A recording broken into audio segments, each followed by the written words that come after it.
নমস্কার। আজকে শ্রেষ্ঠ বাঙালি ২০২৫ অনুষ্ঠানে আমরা পেয়ে গেছি আমাদের অন্যতম ভীষণ প্রিয়, যদিও এই মুহূর্তে সুদূর পুরুলিয়ার সঙ্গে আমরা যোগাযোগ করছি ওয়েব কনফারেন্সের মাধ্যমে। আমরা পেয়ে গেছি আমাদের অত্যন্ত প্রিয় স্যারকে। স্যারের কাছে আজকে আমরা অনেক কিছু জানবো। কোথাও গিয়ে আমি বোধহয় একটু সেন্টিমেন্টাল হয়ে পড়ছি, কারণ আমাদের ছোটবেলা থেকে যদি আমাদের কর্মজীবন অবধি ভাবতে হয়, তাহলে বোধহয় তার গোড়াপত্তন এনাদের হাতেই। বকা ঝকা শাসন সবকিছু মিলিয়েই আমরা কোথাও গিয়ে, এনারা যদি না থাকতেন তাহলে নমস্কার। বোধহয় আজকে এই জায়গায় যেতে পারতাম না। আজকে আমরা পেয়ে গেছি আমাদের অতি প্রিয় স্যারকে, প্রদীপ কুমার চন্দ্র।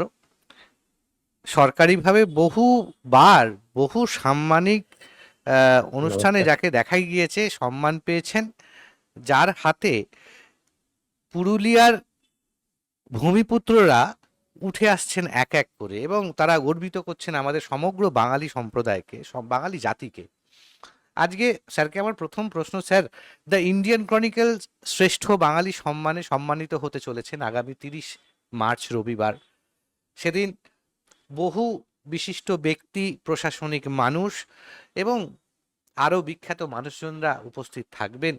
তাদের সামনে আপনাকে সেই সম্মান আপনার হাতে তুলে দেওয়া হবে। স্যার, কেমন এই মুহূর্তে, স্যার, অনুভূতি কেমন? এতগুলো ভবিষ্যৎ তো তৈরি করেছেন, এখনো করে চলছেন, ঠিক এই সময় কি অনুভূতি স্যার আপনার? প্রথমেই উম আপনাকে এবং আপনার মধ্য দিয়ে ইন্ডিয়ান ক্রনিকলস অ্যাওয়ার্ড যে যারা এইরকম একটা বিষয় অ্যা সম্মাননা দেওয়ার জন্য প্রচেষ্টা নিয়েছেন, তাদের সকল গুণীজনকে আমি আমার আন্তরিক শিক্ষক কুল থেকে আন্তরিক শ্রদ্ধা, প্রণাম এবং নমস্কার জানাই।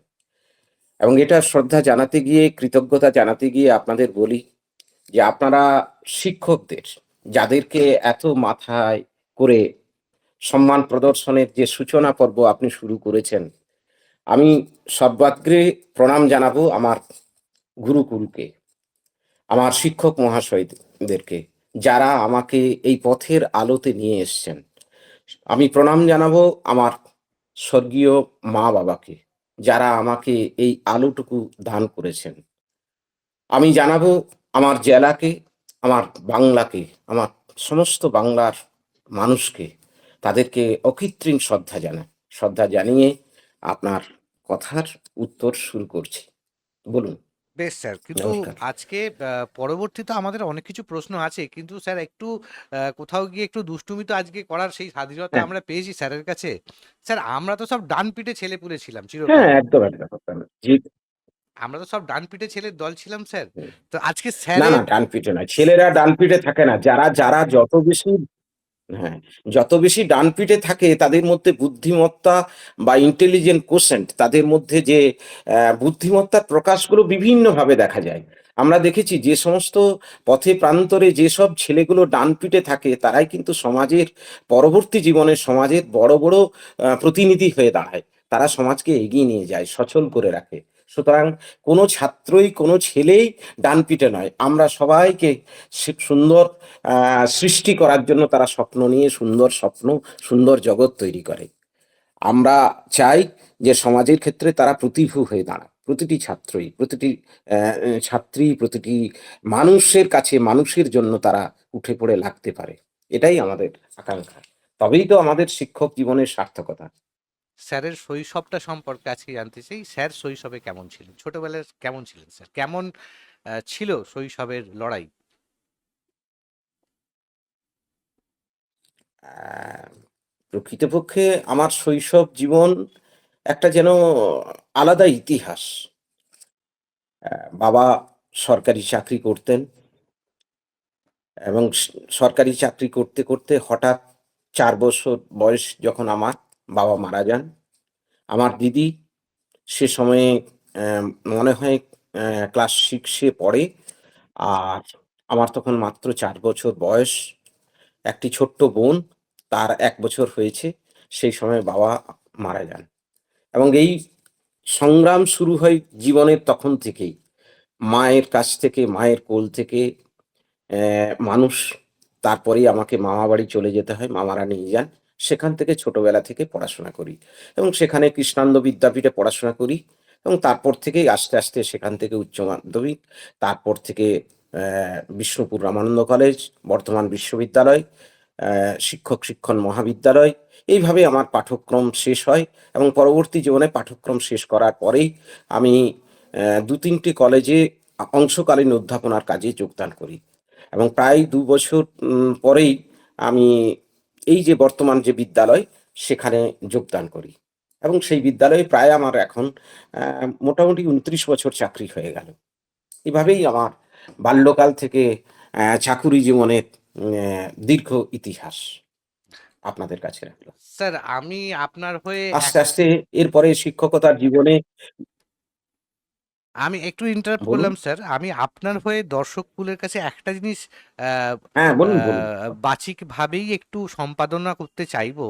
সেটা স্যার হয়তো বলছেন যে, "এত বছর শিক্ষকতার চাকরি করে ফেললাম।"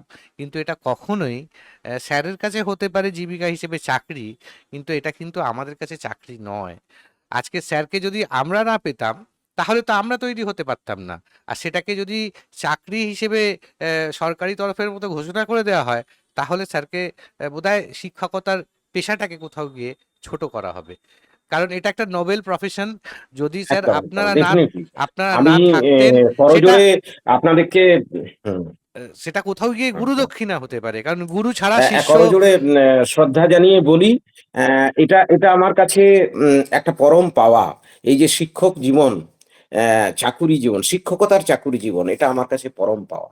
একেবারেই আমি প্র্যাকটিক্যালি যখন অনার্স পড়ি, ঠিক সেই সময় থেকেই আমি মনে হয় শিক্ষকতার জীবনে ঢুকে গেছি। কারণ আমাকে পড়িয়ে পড়তে হতো।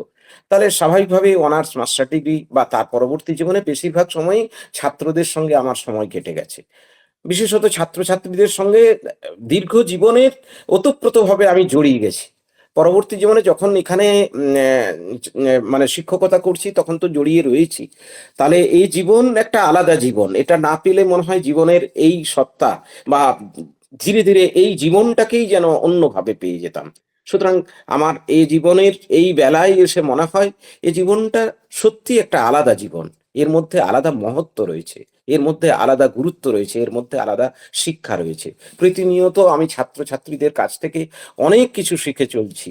অনেক মানুষের কাছ থেকে শিক্ষা পাচ্ছি। যত মানুষের সঙ্গে ইন্টারেকশন হচ্ছে, তত আমরা জানতে পারছি, বুঝতে পারছি। আরো, আরো আমি তাদের কাছে কিছু যেন করে যেতে চাই। এই স্বপ্ন থাকুক আমার অন্তরে। স্যারের কাছে আমার একটা প্রশ্ন দর্শকের তরফ থেকে। শ্রেষ্ঠ বাঙালি সম্মান আসছে আপনার কাছে, কিন্তু আরো বহু সম্মান, সেটা আমি নিজে জানি। স্যারের সঙ্গে বহুবার আমার কথা হয়েছে, বহুবার সেই কথা থেকেই আমি জানতে পেরেছি স্যার কিন্তু ইতিমধ্যেই স্যারের ঝুলিতে আরো বহু সম্মান ইতিমধ্যেই স্যার অ্যাচিভ করেছেন। স্যার সেগুলো সংক্ষেপে যদি একটু বিবরণ দর্শকদের জন্য এই ভিডিওর মাধ্যমে দেওয়া যায়। আচ্ছা। দেখুন এগুলো উম সম্মান বলতে সম্মাননা যেগুলো আমি পেয়েছি সেগুলো বেশ কিছু আ উম বেশ কিছু গুণীজনদের হাত থেকে, বেশ কিছু সংস্থা থেকে, বেশ কিছু অনলাইনে বিভিন্ন সময়ে যেগুলো এপ্লাই করেছি তাদের মধ্য থেকে। এগুলো আপনাদের কাছে আমি প্রকাশ্যে আমার মনে হয় বিনীতভাবে এটা বলতে চাই যে এগুলো প্রকাশ্যে বেশিরভাগ ক্ষেত্রে না বলাই ভালো। আমি একজন শিক্ষক এবং আমি মানুষের কাছে, ছাত্রছাত্রীদের কাছে, আপনাদের মতো সবার কাছে এই শিক্ষকতার মর্যাদাটুকুই রাখতে চাই। এগুলো আমার চলার পথের পাথেয় হয়েই থাকুক না। এত কিছু জানিয়ে যে আমাকে বিশেষভাবে প্রদর্শন করা বা বিশেষভাবে মানুষগুলোর সান্নিধ্য পাচ্ছি, সবার মানুষের কাছে যেতে পারছি, সবার জন্য একটু ভাবতে পারছি, এই ভাবনাটা আমার মনে হয় থাকাই ভালো। বেশ। জীবনের চলার পথে যদি এই ভাবনাগুলো থাকে যে আমি মানুষের জন্য কিছু ভাবতে পারি, করতে পারি, সেই ভাবনাটাই থাকুক না। সম্মানে কি এসে যায়? এটা তো মানে এই মণিহারগুলোর চাইতে আমার মনে হয় মানুষের যদি ভালোবাসা পাই, ছাত্রীদের কাছ থেকে যদি তারা সুপ্রতিষ্ঠিত হতে পারে, প্রকৃত মানুষ হতে পারে, সেটাই হচ্ছে আমার বড় উপহার। সেটাই হবে আমার চরম পাওয়া। সেটাই হবে আমার জীবনের বড় প্রাপ্তি। আপনাদের মতো মানুষদের সান্নিধ্য নিয়ে আমার আপামর ছাত্রছাত্রী শুধু নয়, আমার মানে সমস্ত এলাকার ছাত্রছাত্রী বা যারা পঠন পাঠনের সঙ্গে যুক্ত, তারা সবাই যদি আমরা ভালো কিছু রচনা করতে পারি, সেই বিষয়টার দিকে যদি আমরা যেতে পারি, সেটাই হবে আমাদের সুন্দরের স্বপ্ন এবং সেখানেই হবে আমাদের প্রকৃত উপহার, প্রকৃত সম্মাননা আমার মনে হয়। বেশ স্যার, নমস্কার। বেশ। এরপরে স্যার যে প্রশ্নটায় আর আসবো, যেগুলো বলছেন সেগুলো হয়তো আ হ্যাঁ, বলুন, বলুন, আহ, বলুন। আমি স্যার একটু পরের প্রশ্নে আসছি, যে আহ, এবার আমরা একটু ছাত্রছাত্রীদের দিক থেকে যাই, একটু আমাদের কলকাতা থেকে একটু দূরে প্রত্যন্ত বা সুদূর পুরুলিয়াতে যেভাবে পঠন পাঠন চলে আমরা তো জানি। সেই জায়গা থেকে একটা কৌতূহলী প্রশ্ন, সেটা হচ্ছে এই মুহূর্তে বাংলা স্কুল বা বাংলা মিডিয়াম স্কুলগুলো ক্রমশই বিলীনের পথে, কিন্তু আপনাদের ওখানে ছাত্রছাত্রীদের বাংলা শেখার প্রতি আগ্রহ বা স্কুলের প্রতি আগ্রহ, সেটা কোথাও গিয়ে বেশ ঈর্ষণীয় কলকাতার তুলনায়। সেটা কিভাবে করে তুলছেন আপনারা, সে বিষয়ে যদি একটুখানি বলেন। একদম ডেফিনিটলি। ডেফিনিটলি গত বছরই দেখুন আমাদের পুরুলিয়া জেলা স্কুল থেকে ওয়েস্ট বেঙ্গলে বিশেষ স্থান দখল করেছে এবং আমরা যদি দেখি তাহলে পুরুলিয়া জেলার আমাদের যে প্রত্যন্ত এলাকায় থাকলেও আমরা শিক্ষা জগতের ক্ষেত্রে আমাদের পুরুলিয়া বাঁকুড়া একেবারেই পিছিয়ে নেই।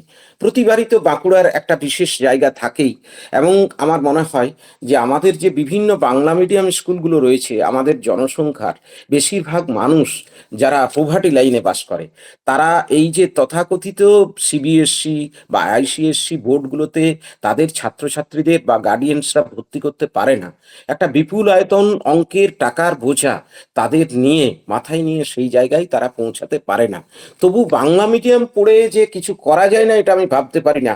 আমাদের স্কুল থেকেই দেখা যাচ্ছে কলকাতায় সুপ্রতিষ্ঠিত, বোম্বেতে সুপ্রতিষ্ঠিত, ভারতবর্ষের বিভিন্ন জায়গায় আমাদের ছাত্রছাত্রীরা বিভিন্নভাবে সুপ্রতিষ্ঠিত হয়ে হয়ে আছে।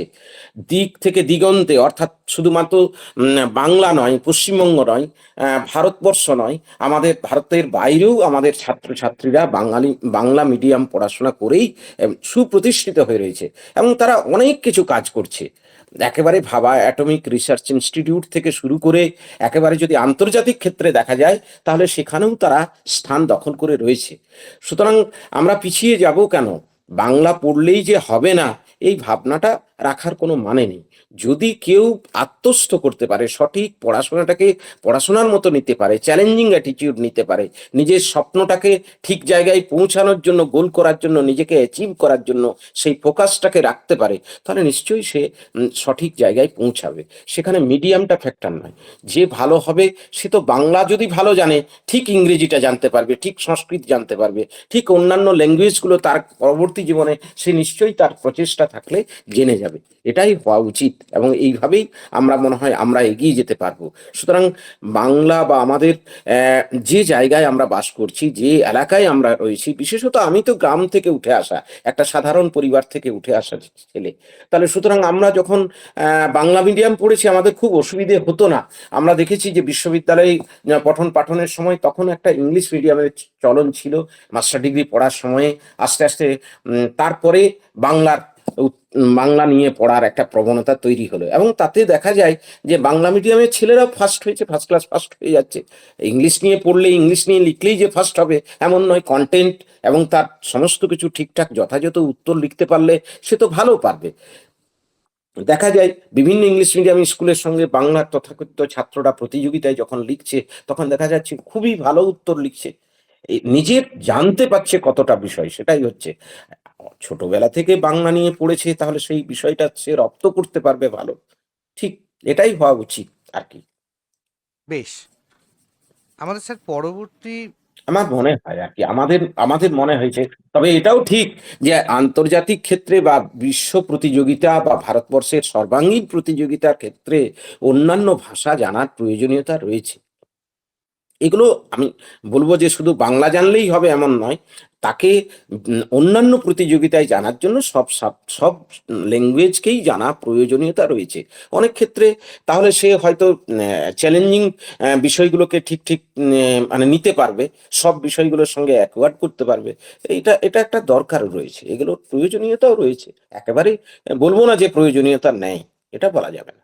না, আমাদের ঠিক বলুন দৃষ্টিভঙ্গিটা এরপরে। একটু অন্যরকম, কারণ পরের প্রশ্নটা শুনলেই বুঝবেন। ঠিক, যেটা আমাদের মূল উদ্দেশ্য যেটা হচ্ছে, বা হ্যাঁ, যেটা একেবারে আমি যদি মনে করি সেই আহ, রাজনৈতিকভাবে আহ, সরকার পরিবর্তন বলি, বামপন্থী আমল থেকেই বলি না কেন, যে আমাদের ইংরাজি শেখার প্রতি তো একটা, মূলত আলোচনার প্রসঙ্গটা ওটাই আসছে যে ইংরাজির প্রতি আমাদের কতটা আহ, পড়াশোনা করতে হবে বা ইংরেজি ল্যাঙ্গুয়েজটা শিখতে হবে। কিন্তু যদি সেটাই, তার বিপরীতটাও তো হ্যাঁ, হতে পারে স্যার। আজকে যেমন বাবা মায়েরা একটু বড় বড় ইংলিশ মিডিয়াম স্কুলের দিকে ঘেঁষছেন, যে তাদের ছেলে মেয়েদেরকে তাদের আয়ত্তের বাইরে, তারা যে রোজগারটা করছেন সেই রোজগারের আয়ত্তের বাইরে গিয়ে মাসিক ক্লাস 3-4-এর বাচ্চাদের লক্ষ লক্ষ টাকা মাসিক ফিস দিয়ে, যেটা দেওয়াটা প্রায় বেশ কঠিন, সেই জায়গায় গিয়ে তারা সেই ডেডিকেশনটার সঙ্গে তারা ভর্তি করছেন। সেটা হোক, সেটা গিয়ে কোথাও গিয়ে একটা কোথাও গ্ল্যামার ইনপুট করছে, যে শিক্ষাটা, সেই শিক্ষার গ্ল্যামারটা কিন্তু আমাদের সময় স্যার ছিল না।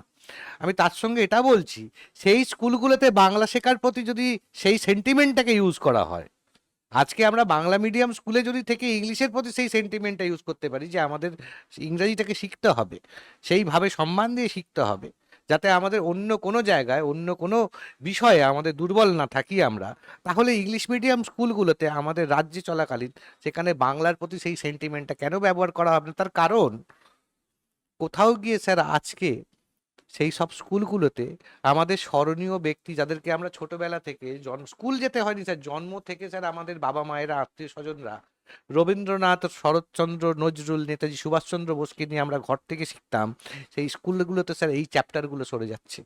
আজকে স্যার সেই স্কুলগুলো থেকে সরস্বতী পুজো, পুজোর আগের দিন না হলে পুজোর পরের দিন নম নম করে হয়ে যাচ্ছে।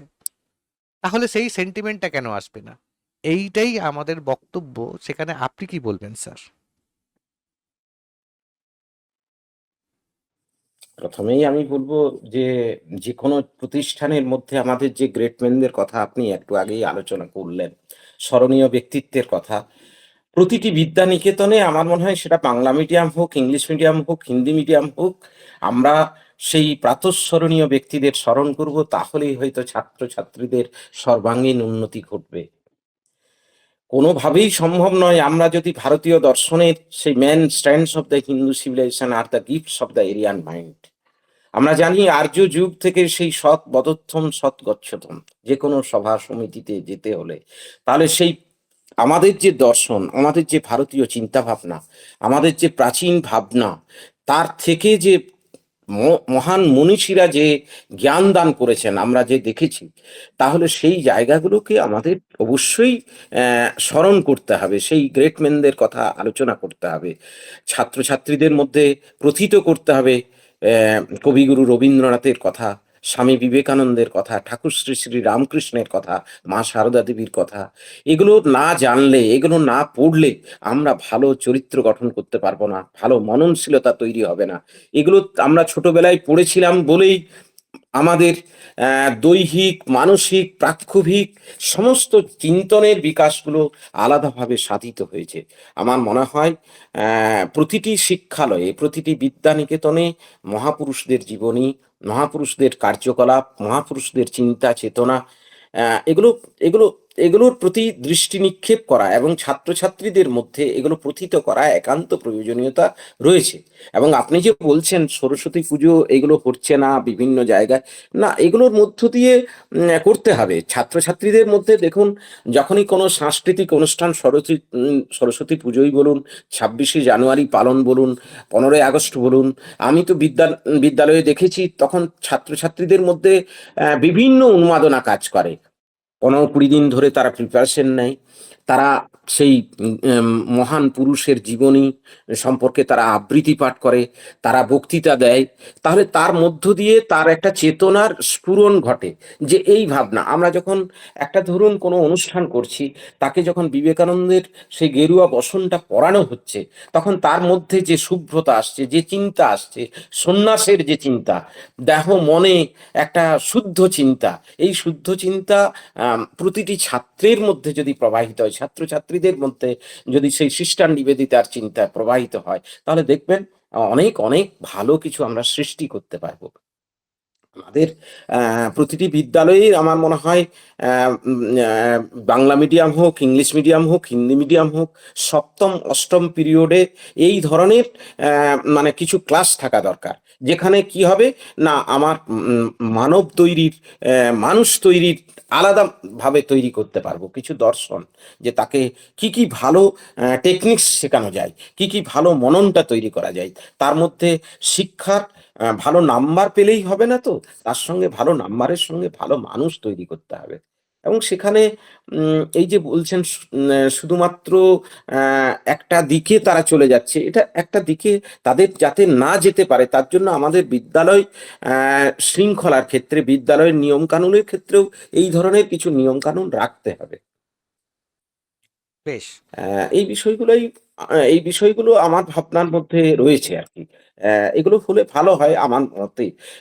তারপরে আপনারা ভাবছেন যে আপনার ভাবনা অত্যন্ত মানে অত্যন্ত ভালো ভাবনা আপনারা নিয়েছেন, যে বাংলাকে বাংলা মিডিয়াম, বাংলা স্কুল, বাঙালির যে ভাবনা, এই ভাবনাগুলোকে আমাদের সবার মধ্যেই মানে চেতনার স্ফুরণটা ঘটাতে হবে।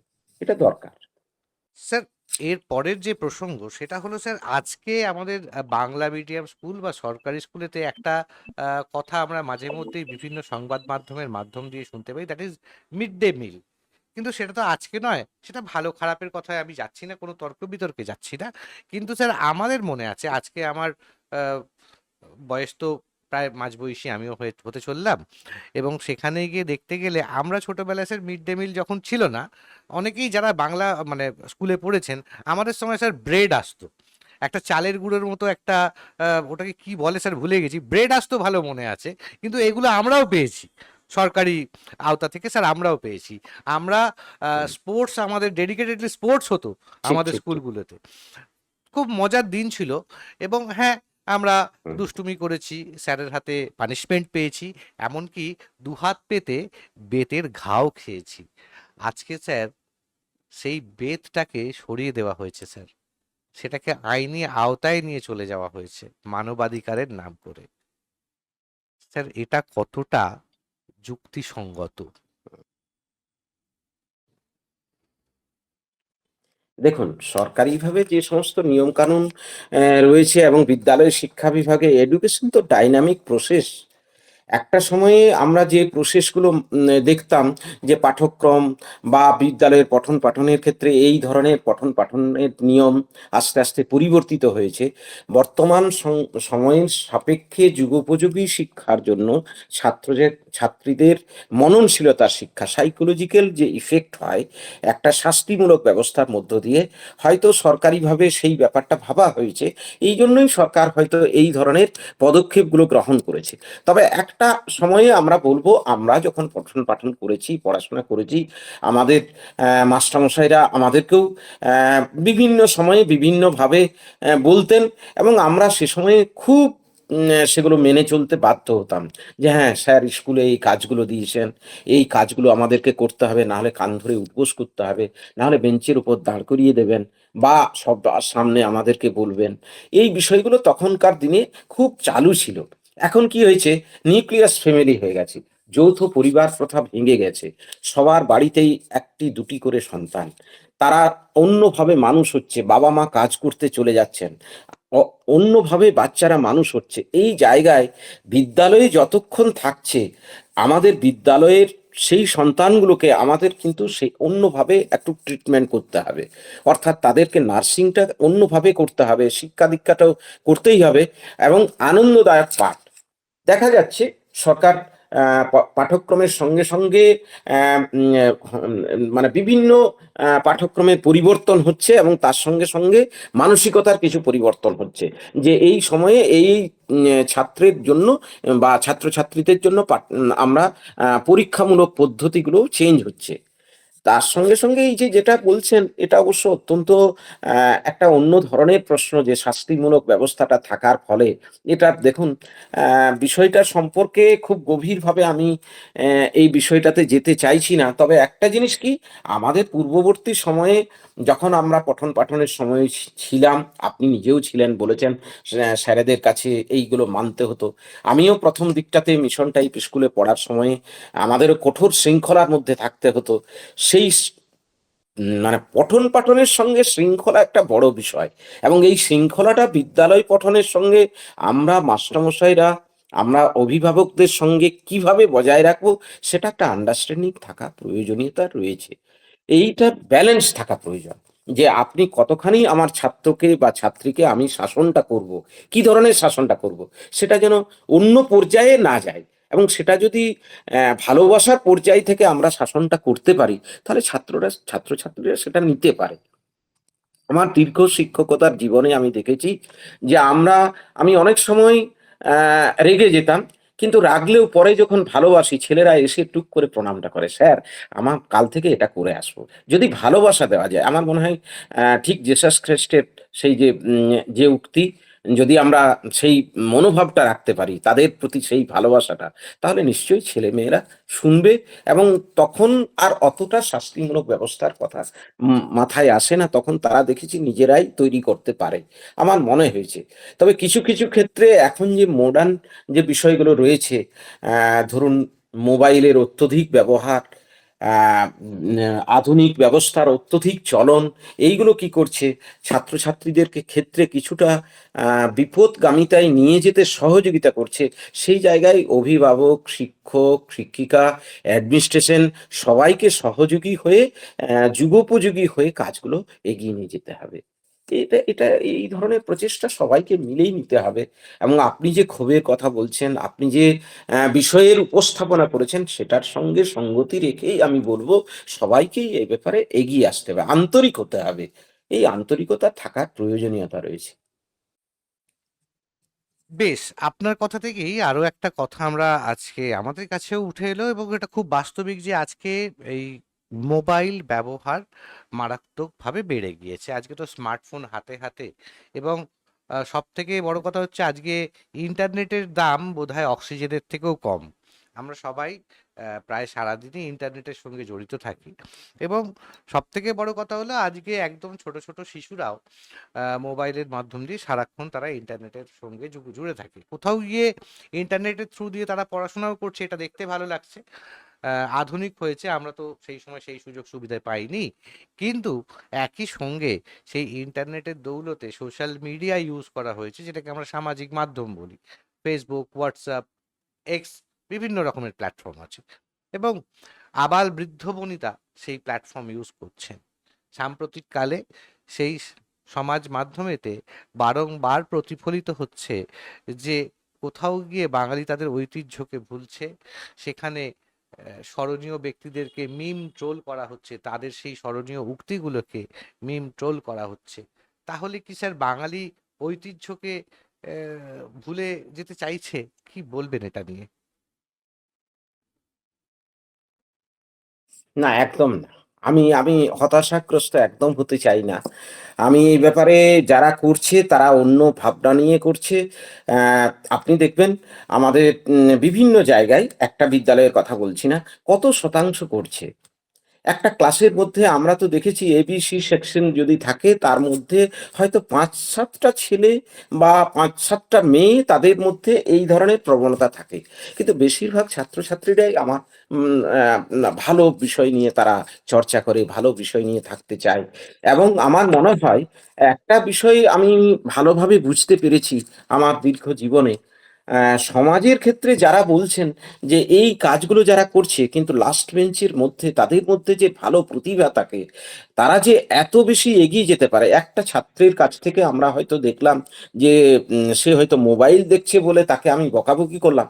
তাকে যদি মোবাইলটা দিয়ে অন্য কিছু বলা হয়, আমরা দেখেছি, আমি এমন উদাহরণ দিতে পারি যে আমার একটি ছাত্র 11-12 একবার মোবাইল নিয়ে এসেছিল, সে কিন্তু দেখলাম সে অন্যভাবে ব্যবহার করছিল। তাকে ডাকা হয়েছিল, কাউন্সেলিং করেছিলাম যে তুমি মোবাইলটা নিয়ে আসছো, তুমি অন্য কিছু করো না। তো দেখলাম যে ছেলেটি আমার বিদ্যালয়ের পিছন দিকের এত সুন্দর গাছের প্রকৃতির ছবিটা তুলতে পেরেছিল। তারপরে দেখা গেছে এখন এই সময়ে ইতিমধ্যেই উম, সে তার মোবাইলটা ব্যবহার করেই সে একটা বিশেষ জায়গায় পুরস্কৃত হতে চলেছে। তার ওই ছবি ছবি তোলার নেশাটা তার পর থেকে পেয়ে গেল। এবং আমি দেখেছি ছেলেটিকে যদি ইন্সপায়ার্ড করা হয়, অনুপ্রেরণা দেওয়া হয়, ভালো কাজের মধ্য দিয়ে প্রবাহিত করা যায়, তাহলে দেখা গেছে ওই ছাত্রটি কিন্তু পড়াশোনায় ভালো না হলেও ওই বিষয়টাকে কেন্দ্র করেই সে একটা ভালো জায়গায় চলে গেছে, কলেজে পঠন পাঠনের সঙ্গে যুক্ত হয়েছে এবং সেখান থেকে বিভিন্ন জায়গায় তার ছবি তোলাটাকে পেশা এবং নেশা করে নিতে পেরেছে এবং সেখান থেকে একটা ভালো জায়গায় সে পৌঁছাতে পারছে। ঠিক তেমনি ছবি আঁকা, ঠিক তেমনি গল্প বলা, ঠিক তেমনি আবৃত্তি পাঠ করা, এই যে এই জায়গাগুলোকে আমাদের করতে হবে। তাদেরকে ওই জায়গাগুলোকে না নিয়ে কোকারিকুলার অ্যাক্টিভিটিজের মধ্যে তাদেরকে নিয়োজিত করতে হবে। একটা ক্লাসের মধ্যে যদি সঙ্গতিপূর্ণ সবার মধ্যে আমরা যদি মানে কুইজ করতে থাকি, বিভিন্ন অন্য ধরনের ব্যবস্থাগুলো তৈরি করি, তখন তাহলে তাদের মধ্যে সেই জায়গাটা তৈরি হবে না। এবং এটা নিরন্তর আমাদের প্রচেষ্টা চালাতে হবে। হতাশাগ্রস্ত হলে হবে না। হয়তো দেখা যাবে বাবা মায়ের সঙ্গেও আমাদের যে অভিভাবক অভিভাবিকা সভাগুলো করে থাকি, তখন বলতে হবে যে বাবা মাও যেন না ব্যবহার করে থাকে।